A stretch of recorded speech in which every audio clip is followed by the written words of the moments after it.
विचार मंचावरील मान्यवर आणि भगिनींनो, मैत्रिणींनो आणि मित्रांनो, मी जो हा विषय घेतला आहे हक्कांकडून हतबलतेकडे,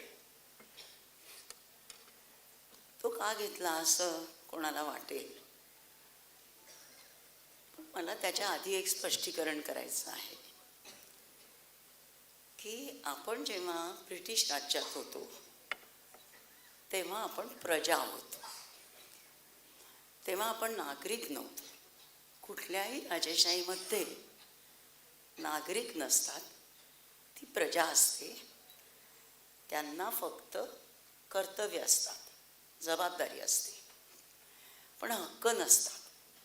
एखादा चांगला राजा असेल तर त्यांनी काही हक्क मान्य केलेले असतात, पण ते नेहमी नसतात. आपली घटना काल इंदिरा जयसिंग आणि या म्हणाल्या तसं मुद्दा मांडली मी इथे की या घटनेने आपल्याला हे अधिकार दिले, म्हणजे वरून नाही दिले, तर घटनेप्रमाणे आपण नागरिक बनलो. काल आपण जे घटनेची प्रिॲम्बल वाचलं सर्वांनी मिळून, त्यात आपण असं म्हटलं आहे की आम्हीच ही घटना तयार करतोय आणि आम्हालाच अर्पण करतोय. म्हणजे आपण सर्व नागरिकांनी, त्याच्यामध्ये राज्याचे पदाधिकारी आले आणि आपण सगळे नागरिक, गरीब, श्रीमंत, आदिवासी, दलित, ओबीसी सगळे आले.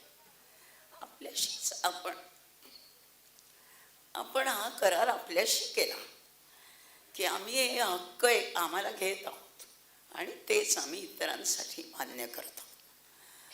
तर असे आपल्याला हक्क मिळाले आणि या हक्कांमुळे आपण नागरिक झालो. आता काय आहे, या घटनेमध्ये आपल्याला कलम 21 असं सांगतं की तुम्हाला जगण्याचा अधिकार आहे, जिवंत राहण्याचा अधिकार आहे, तो कोणीही हिरावून घेऊ शकत नाही. आणि बाकीचे सगळे खूप अधिकार आपल्याला आहेत जे मार्गदर्शक तत्वांमध्ये ठेवलेले आहेत. आपण मार्गदर्शक तत्व जर पाहिली तर आपल्याला BJP वाले फक्त एकच सांगतात, ते म्हणजे समान नागरिक आहे.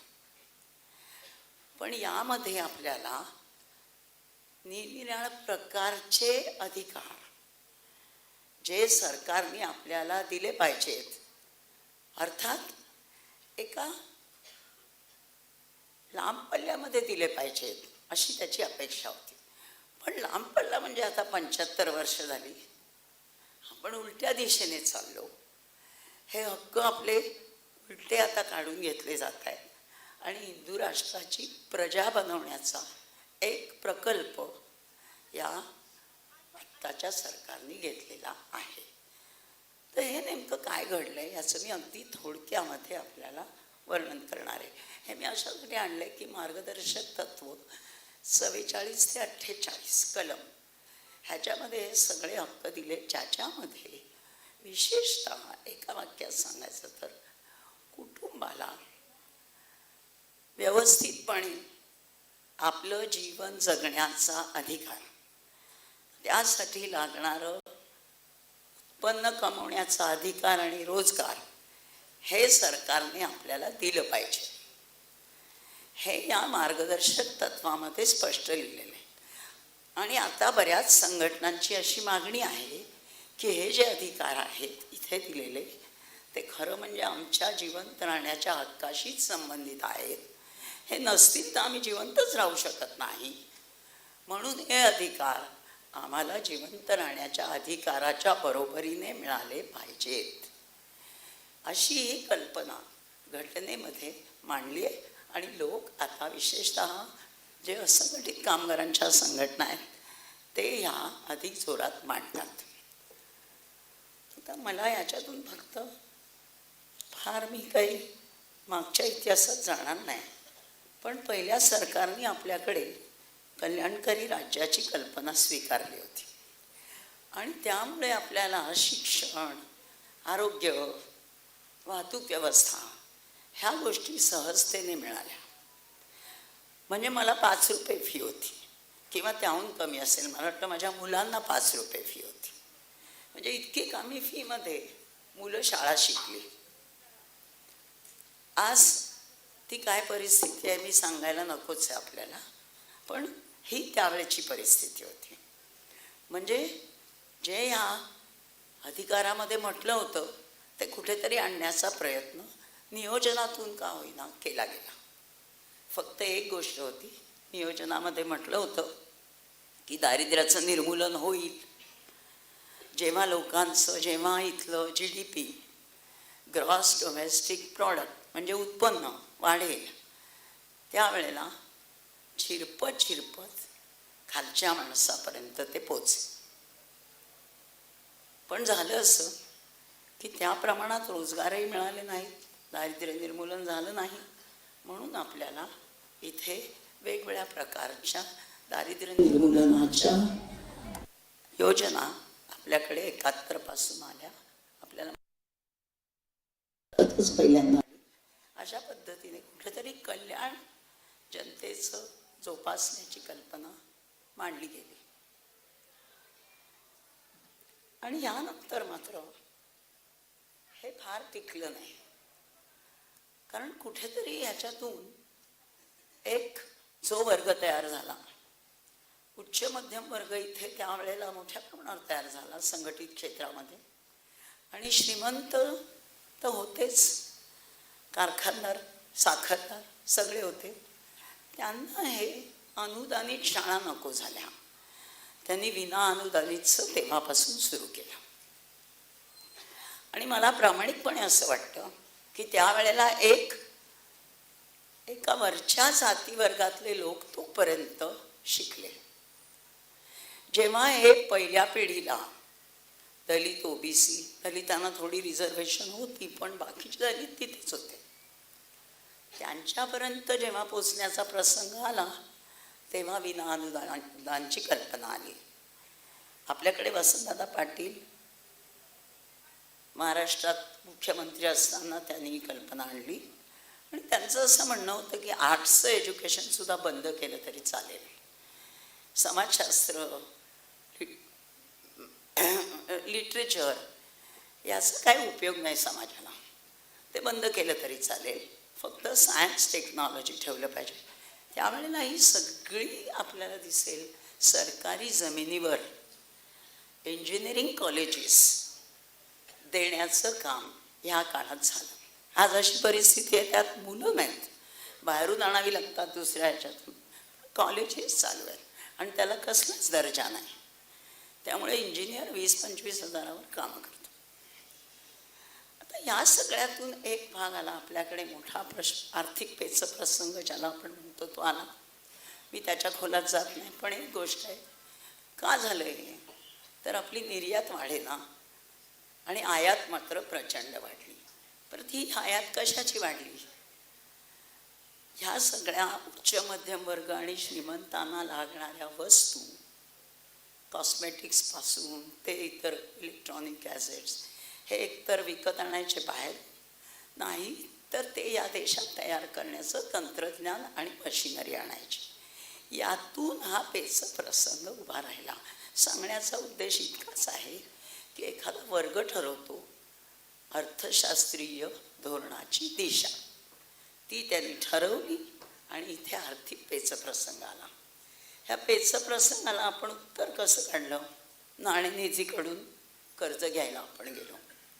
मग नाणेनिधीने सांगितलं, आणि सांगितलं नाही, त्यांची ती अटच आहे, आपले लोक सांगत होते, अगदी आपले समाजवादी नेते, मधु दंडवते, अर्थतज्ञ,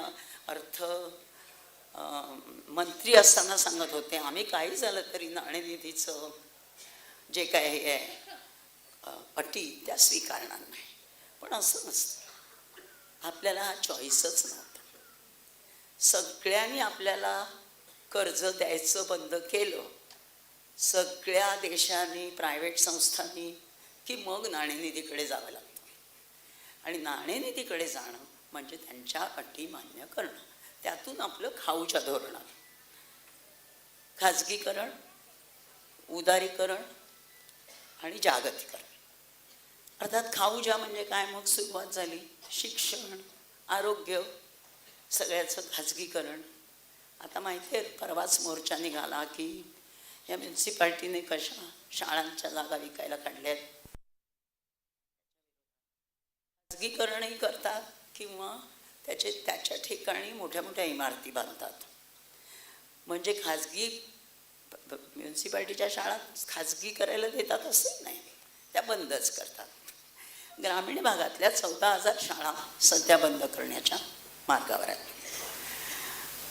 त्याचप्रमाणे या सार्वजनिक उद्योगांचं खाजगीकरण केलं आणि ते खाजगीकरण अर्थात हे सगळं हळूहळू होत गेलं. पहिल्या काळात झालं नाही, लगेच झालं नाही.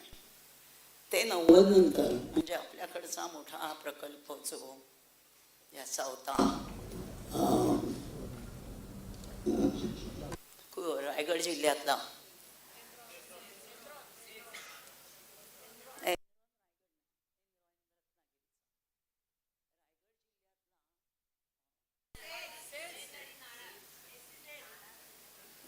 तो अंबानीला दिला. मुद्दा काय तेव्हा, आणि तो सगळा तेव्हा इंजिनियर लोक हे सांगत होते की आम्ही आमच्या श्रमाने उभं केलं, आमच्या देशासाठी आम्ही हे केलं आणि हा उद्योग या क्षेत्रात आला. त्याचं आता हे अंबानीला सरळ देऊन टाकायला निघाले. काय करणार, आम्ही हतबल आहोत. म्हणजे इंजिनियर सुद्धा त्या ह्याच्यातले हिंदुस्थान पेट्रोकेमिकल्स तर त्याचं खाजगीकरण केलं. म्हणजे सगळं देऊन टाकलं. आता अडाणीला देत आहे, तेव्हा वाजपेयी सरकारच्या पुढाकाराने ते अंबानीला दिलं. मी असं म्हणत नाही, काँग्रेसच्या राज्यातही काही खाजगीकरणाचे झाले, पण ते नंतर 14 नंतर ते अतिशय वाढत गेले. म्हणजे खाजगी सगळंच काही खाजगीकरण आणि अतिशय कमी किमतीला देशाची संपत्ती, आपली संपत्ती विकून टाकायला निघाले. त्यानंतर काय झालं, परदेशी भांडवलाला, वित्त भांडवलाला मोकळं रान दिलं आणि कॉर्पोरेटला केंद्रस्थानी ठेवून अर्थव्यवस्थेचा विकास सुरू केला. आणि त्यामध्ये पुन्हा माणसांचा विचार पूर्ण बाजूला पडला. कॉर्पोरेटचा विकास, आणि याच्यात अतिशय गमतीदार गोष्ट अशी आहे की युनिव्हर्सिटीतले सर्व अर्थतज्ञ, मुंबई विद्यापीठातले तर मला एकही आठवत नाही की जे या नव उदारमतवादी तत्त्वज्ञानाचं समर्थन करायला आपली बुद्धी वापरत नाहीत. अर्थतज्ञ हेच सांगायला लागले की हा उदारमतवाद, परदेशी भांडवल तर पाहिजेच, नाही तर विकास कसा होणार. त्यांनी असंही सांगितलं की जीडीपी वाढते आहे, हेच एकमेव विकासाचं आपलं हे ठरलं, मोजायचं मोजणी माप. इतर सगळं म्हणजे अमर्त्य सेन आणि उल हक यांनी सुरुवातीला जे आणलं होतं ह्युमन डेव्हलपमेंट आणि ह्युमन डेव्हलपमेंट इंडेक्स, तेही बाजूला पडलं. त्याची आता कोणी चर्चा करत नाही. आता फक्त जीडीपी आपली, आणि ज्याच्या पोटात अन्न नाही तो सुद्धा आत्ता विचारतो आपली जीडीपी किती वाढली, किती टक्क्यांनी वाढली, म्हणजे देशाचा विकास चालू आहे. हे लोकांच्या डोक्यात इतकं भरून ठेवलेलं आहे. आणि याला जबाबदार हे कॉर्पोरेट नाही, याला जबाबदार आपले अर्थव्यवस्थेतले लोक. मी मराठी अर्थशास्त्र परिषदेची कितीतरी अधिवेशनं ऐकली, तिथे याच प्रकारच्या चर्चा सतत चालत होत्या. तेव्हा हे जे तज्ज्ञ लोकांचं आहे तेही झालं. आणि त्यानंतर हे जे सरकार आलं यांनी सगळीच वाट लावली. नोटाबंदी, लॉकडाऊन आणि GST, हे जे 3 गोष्टी यांनी आणल्या, त्यामधनं इथे छोटे आणि मध्यम उद्योग पूर्णपणे बंद पडले. आणि मग रोजगारांना असं सांगायला लागले, बेरोजगारांना असं सांगितलं जाऊ लागलं की उद्यमशीलता नाही आहे. तेव्हा तुम्ही नवे नवे उद्योग कसे शोधून काढले पाहिजेत. आपल्याकडे पुरोगामी लोक सुद्धा आम्ही बघितलंय अशा प्रकारची लिखाण करत असतात की चांगलं आहे, म्हणजे लोकांना थोडेसे सल्ले देण्यापुरते चांगले आहे की आपण कशा नोकऱ्या नाही तर मग उद्योग काय करू शकतो वगैरे. तर आम्ही करतो, बायकांनी काय उद्योग केले पाहिजेत काय नाही याची थोडी माहिती देतो. पण आपणही लक्षात ठेवलं पाहिजे की मॅक्रो लेवल ज्याला आपण म्हणतो त्याच्या धोरणांमध्ये बदल होत नाही तोपर्यंत आपली बेरोजगारी आपल्या प्रयत्नांनी जाईल असं कोणाला वाटत असेल तर आपण एका वेडेपणाच्या नंदनवनात आहोत. तर असं होणार नाही. ह्याच्यासाठी सरकारचं आर्थिक धोरणच बदलावं लागेल. मग यातून आपल्याला जगण्याचा अधिकार म्हणून काय मागावं लागेल. फक्त यादी सांगते थोडक्यात. एक तर अन्न सुरक्षा जी देतात कशी, 80 कोटी लोकांना फुकट धान्य, म्हणजे 80 कोटी बायकांना फुकट धान्य. अंगण कामं करतात, दिवसभर बाहेर जाऊन कामं करतात, घरोघरी जातात मुलांना आणायला आणि काय करायला, त्यांच्या वेतनात वाढ नाही. ही जी काही एक वेगळ्या प्रकारची अशी तफावत आहे ही आपण समजून घेणं आवश्यक आहे. मला स्वतःला असं वाटतं की हे स्त्रियांचं एम्पॉवरमेंट नाही, उलट स्त्रियांचा मताचा अधिकार विकत घेण्याची ही प्रक्रिया आहे की आम्ही तुम्हाला अन्नधान्य देतो, 10,000 रुपये, लाडकी बहीण म्हणतो 10,000 देतो. अरे लाडक्या बहिणीला सुद्धा सन्मान द्या, माझं असं म्हणणं. कुठे तो सन्मान. आणि यामध्ये बायकांचं इंग्रजीमध्ये ज्याला इन्फंटिलायझिंग म्हणजे त्यांना लहान मूल बनवणं. आपण सुद्धा बऱ्याच वेळा उल्लेख करताना, म्हणजे उदाहरणार्थ दंगलीबद्दल आपल्याला सांगायचं आहे, आपण असं म्हणतो की बायका आणि मुलांना एवढा त्रास दिला. अरे त्यांचा पुरुष घरातला मेला तरी त्यांना त्रास आहेच ना. त्यामुळे फक्त बायका आणि मुलांना काय त्रास दिला दंगलीत, एवढ्या मोठ्या संख्येने 1000 लोक मेले तिथे, तर तेवढंच उपयोगाचं नाही. आणि लहान बायकांना लहान बहीण म्हणणं किंवा बहीण म्हणणं लाडकी, याचा अर्थ त्यांना लहान मुलांसारखं वागवणं आहे. हे आपण त्यांना समजावून सांगितलं पाहिजे. इन्फंटिलायझिंग करणं, एम्पॉवरमेंट नव्हे. तर हे एक महत्त्वाचं माझ्या मनात आलं. दुसरं माझं असं म्हणणं की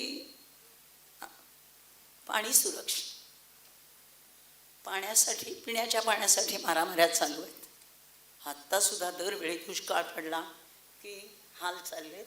आणि दुसऱ्या बाजूला शेतकऱ्यांच्या साखरेसाठी किती पैसे जातात.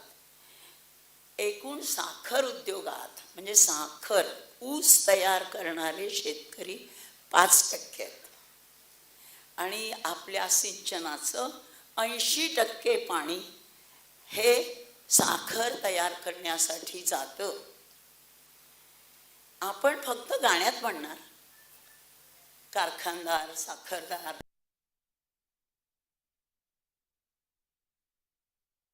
आपली मागणी काय आहे. आपण म्हणतो पाण्याचं समन्यायी वाटप झालं पाहिजे, ही आहे आपली मागणी. प्रत्येक गावात जा, मराठवाड्यातल्या गावात जा, आपल्याला लक्षात येईल 2-3 लोकांची हिरवी शेतं, बाकी सगळीकडे दुष्काळ. हे सगळीकडे दिसतं आपल्याला. आणि याचं कारणच हे आहे की इथल्या शेतीला, सामान्य शेतीला पाणी नाही. त्याची आता काय अवस्था झाली आहे ते आपल्याला माहितीच आहे. माणूस किडनी विकतो, मग आत्महत्या करण्याची धमकी देतो, तेव्हा सरकार जागवतं. तर हे पाण्याचा एक जो प्रश्न आहे साखरेसाठी, हा अतिशय महत्त्वाचा आहे. आणि त्याचं ह्याच्यावर मी पूर्वी एक लेखही लिहिलेला आहे. कोणाला चर्चा करायची असेल तर नंतर करू शकतो, कारण हा मला माहिती आहे की हा विषय जरा जास्त लोकांना पटकन पचणारा नाही आहे. त्यानंतर आपल्याला व्यवस्थित घर पाहिजे. घरात संडास नसला की त्याच्यासाठी बायका कर्ज काढून ते चांदोरकर नंतर बोलतीलच, पण कर्ज काढायला धावतात. मुलांचं शिक्षण नाही, कर्ज काढायला धावतात. हे जे आहे सगळं, हे किमान आपल्या गरजा आहेत. आपल्याला मोकळी हवा असलेलं घर आणि घरामध्ये संडास आणि पाणी म्हणजे सुरक्षितता आपोआप येईल. हा माझा आणखी एक मुद्दा आहे. शिक्षण, आरोग्य ह्या दोनावरचा आपल्याकडचा एकूण खर्च किती? 5.5%.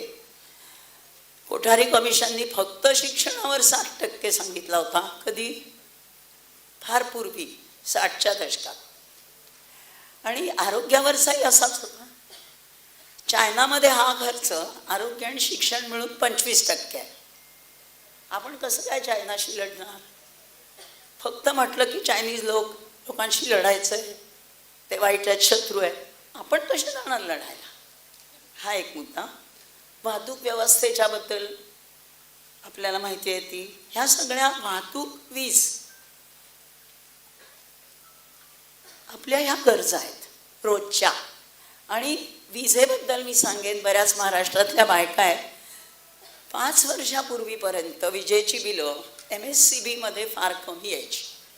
मी चिपळूणमध्ये राहत होते आणि अचानक माझ्या लक्षात आलं की कुठल्या तरी एका दिवशी भरमसाठ बिलं वाढली. त्यावेळेला मॅनेजिंग डायरेक्टर MSCBचा त्याने असं लिहिलं होतं, बिलं एकदम का वाढवावी लागली? बिलं अशासाठी वाढवावी लागली की इथले जे श्रीमंत लोक आहेत, खेडोपाडचे, खेड्यात सगळे गरीब राहत नाही. हा आपला गैरसमज आधी काढून टाका. खेडी आणि शहरं हा आता संपलं. जे श्रीमंत लोक आहेत खेड्यात, कारखाने चालवतात आणि काही चालवतात, ते भरमसाठ बिलं बुडवतात. ते बुडवतात म्हणून आम्हाला सामान्य माणसावर हा भार आता टाकावा लागतोय. हे चुकीचं की बरोबर आपण शोधून काढा. पण हे गेल्या 5 वर्षात झालेलं आहे. मी मुद्दाम आपल्याला सांगते. आता त्यांच्याकडनं बिलं कोण घेणार? त्यातले एक महत्त्वाचे आहेत आपले नगरचे विखे पाटील. त्यांची बिलं कितीतरी थकली, कोणी वसुलीला गेलं नाही. जाणार कसे? कारण ते कायम सत्ताधारी पक्षात असतात. सत्ता बदलली, पक्ष बदलला, त्यांना कोणी बिलं मागायला जात नाही. आणि दुसऱ्या 2 गोष्टी म्हणजे जीवन वेतन देणारा रोजगार. आमचे एक मित्र सुभाष लोमटे असंघटित कामगारांमध्ये काम करतात. त्यांची अशी मागणी आहे की मंत्रालयातल्या पिऊनला जर 25,000 पगार आहे, तो जितकं काम करतो तितका आमचा असंघटित कामगारही करतो. मग मिनिमम वेज हे किमान 25,000 रुपये असलं पाहिजे. मग आम्ही त्याला जीवन वेतन म्हणू. आणि जीवन वेतन आम्हाला मिळालं पाहिजे हे आपण कबूल केलेलं आहे घटनेमध्ये. संविधानावर आपण बोलतो तेव्हा या अधिकारांवर आपण बोलत नाही, म्हणून आपल्याला हे बोलायला पाहिजे असं माझं म्हणणं आहे. आणि शेवटचं म्हणजे वृद्धांना पेन्शन मिळणं ही अतिशय गरज आहे. आज परिस्थिती अशी आहे की अगदी इच्छा असली तरी मुलंसुद्धा आपल्या आईबापाला सांभाळू शकत नाही. मग असंघटित कामगार, शेतकरी ह्यांना म्हातारपणी कोण सांभाळणार? आपल्याकडे अशी योजना नाही की वृद्धांसाठी काही आश्रम, अमुक काहीच नाही. त्यामुळे आपल्याला हा विचार करणं अतिशय आवश्यक आहे. आणि वाहतूक व्यवस्थेवर मी बोलले नाही, पण त्याचं जे खाजगीकरण चाललं आहे, ते जे गाड्या आपण वाढवल्या आहेत, त्या गाड्यांमुळे आपल्याकडे नसलेलं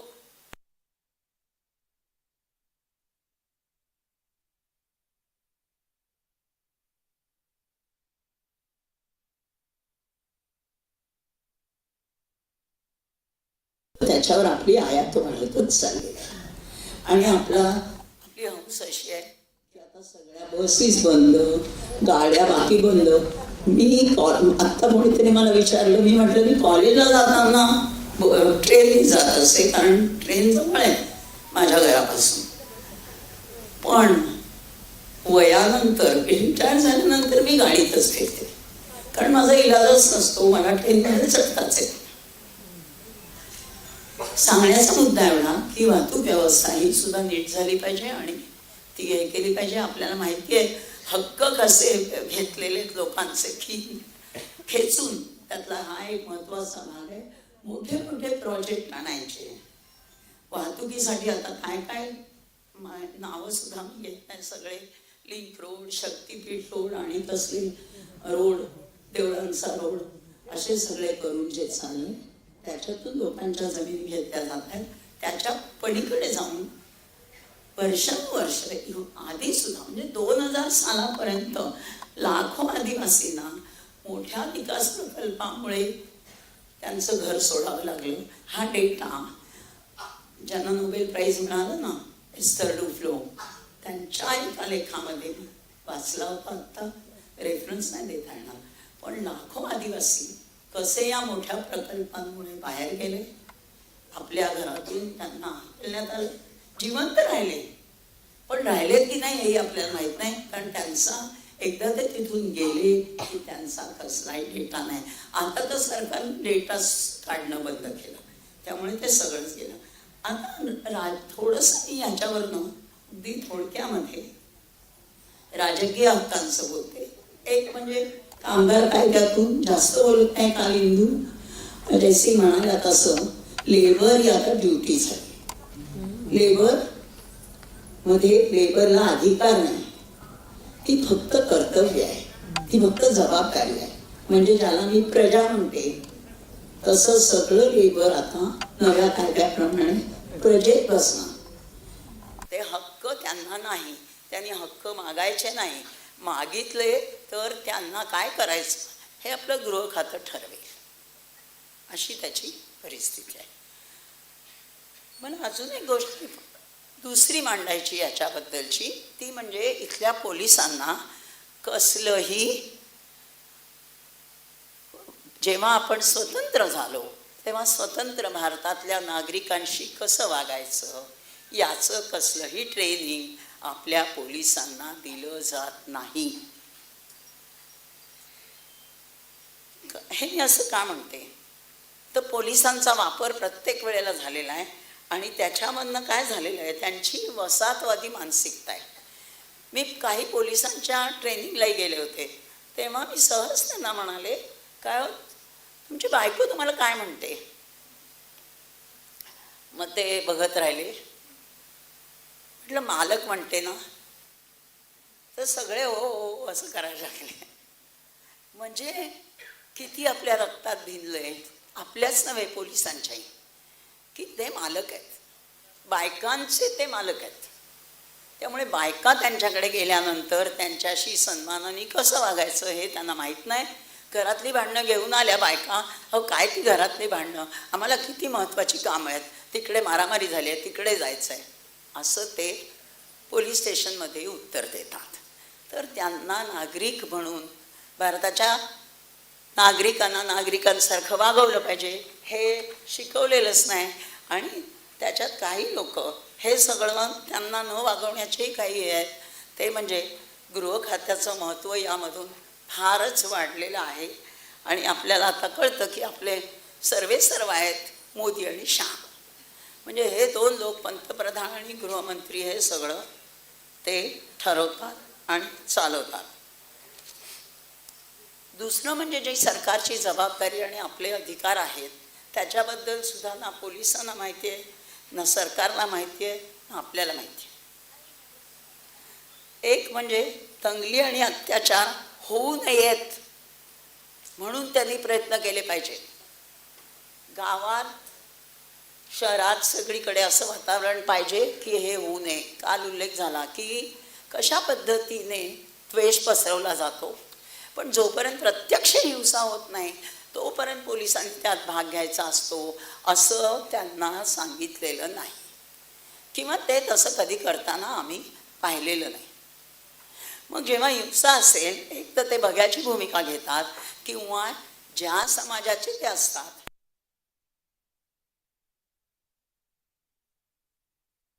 पोलीस असतात ते लगेच लढायला उतरतात. मी माझ्या डोळ्यांनी 92 साली डायरेक्ट लपून छपून भिंतीच्या मागे बेरामपाड्यावर बंदूक रोखून गोळ्या मारलेल्या मी स्वतः माझ्या डोळ्यांनी घरातून पाहिलेल्या. आणि तेव्हा एक बाई मेली, तिला ते लोक पुढे काय करायचं कोणालाच कळेना. कारण तिथे कोणीच नव्हतं, सरकार नावाची चीजच अस्तित्वात नव्हती. तर या पद्धतीने पोलीस कायम वागत आलेले आहेत. रोखणं तर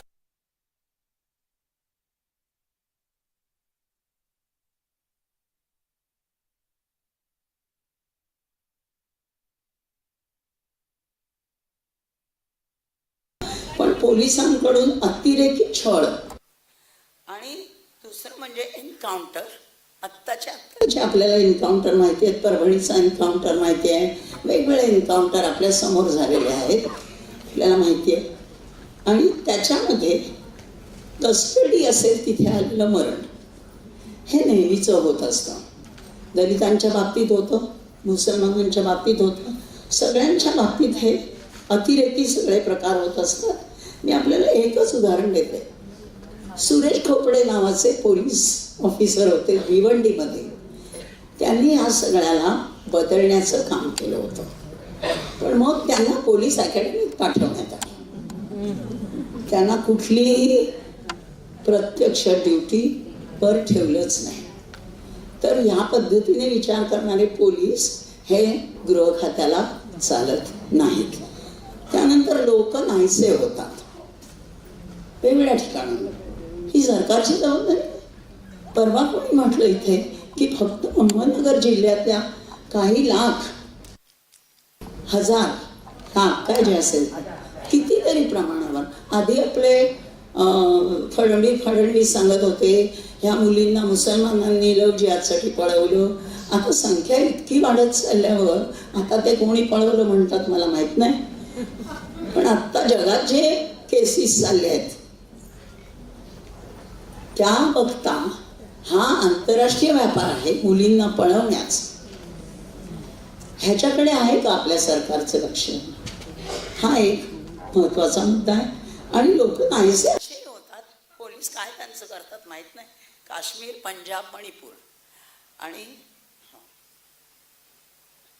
5 मिनिट हे सगळं चालूच आहे.